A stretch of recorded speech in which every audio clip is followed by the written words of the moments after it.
কবরের আযাব দুটি কারণে হবে সবচেয়ে বেশি।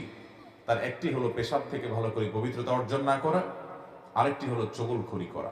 নবী করিম সাল্লাল্লাহু আলাইহি সাল্লাম বলেছেন যে কবরের আযাবের অন্যতম প্রধান কারণ হলো এই দুটি। এই চগলখোর ব্যক্তি নাম্মাম, সে জান্নাতে প্রবেশ করবে না। নবী সাল্লাল্লাহু আলাইহি সাল্লাম বলেছেন লা ইয়াদখুলুল জান্নাতা নাম্মাম, নাম্মাম জান্নাতে যাবে না। চগলখড়ি যে কত নিকৃষ্ট একটা চরিত্র, আমাদের সমাজের চতুর্দিকে তাকায় দেখবেন চগলখোর আর চগলখোর। আপনার সামনের কাছে যায়, আপনার সামনে যায় আপনার কাছে ভালো সাজবে, আবার আরেকজন কাছে যায় তার কাছে ভালো সাজবে, আছে না নাই? এই চগলখড়ির চরিত্র কোনো ইমানদারের মধ্যে থাকতে পারে? ইমানদার সব সময় অন্যের কল্যাণকামী হবে।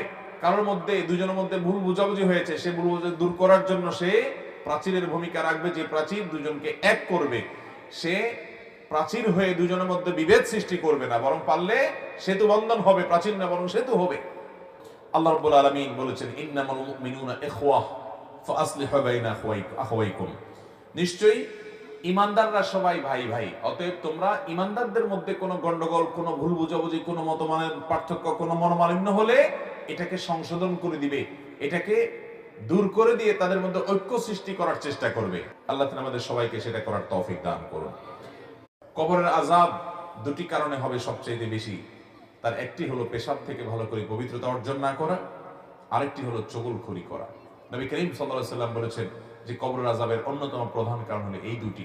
এই চগলখোর ব্যক্তি নাম্মাম, সে জান্নাতে প্রবেশ করবে না। নবী সাল্লাল্লাহু আলাইহি সাল্লাম বলেছেন লা ইয়াদখুলুল জান্নাতা নাম্মাম, নাম্মাম জান্নাতে যাবে না।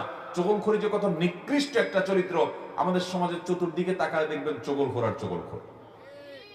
আপনার সামনের কাছে যায়, আপনার সামনে যায় আপনার কাছে ভালো সাজবে, আবার আরেকজন কাছে যায় তার কাছে ভালো সাজবে, আছে না নাই? এই চগলখড়ির চরিত্র কোনো ইমানদারের মধ্যে থাকতে পারে? ইমানদার সব সময় অন্যের কল্যাণকামী হবে। কারোর মধ্যে দুজনের মধ্যে ভুল বুঝাবুঝি হয়েছে, সে ভুল বুঝাবুঝি দূর করার জন্য সে প্রাচীরের ভূমিকা রাখবে, যে প্রাচীর দুজনকে এক করবে। সে প্রাচীর হয়ে দুজনের মধ্যে বিভেদ সৃষ্টি করবে না, বরং পারলে সেতু বন্ধন হবে, প্রাচীর না বরং সেতু হবে। আল্লাহ রাব্বুল আলামিন বলেছেন ইন্নামাল মুমিনুনা ইখওয়াহ ফাআসলিহু বাইনা আখওয়াইকুম, নিশ্চয়ই ইমানদাররা সবাই ভাই ভাই, অতএব তোমরা ইমানদারদের মধ্যে কোনো গন্ডগোল, কোনো ভুল বুঝাবুঝি, কোনো মতমানের পার্থক্য, কোনো মনোমালিন্য হলে এটাকে সংশোধন করে দিবে, এটাকে দূর করে দিয়ে তাদের মধ্যে ঐক্য সৃষ্টি করার চেষ্টা করবে। আল্লাহ তাআলা আমাদের সবাইকে সেটা করার তৌফিক দান করুন।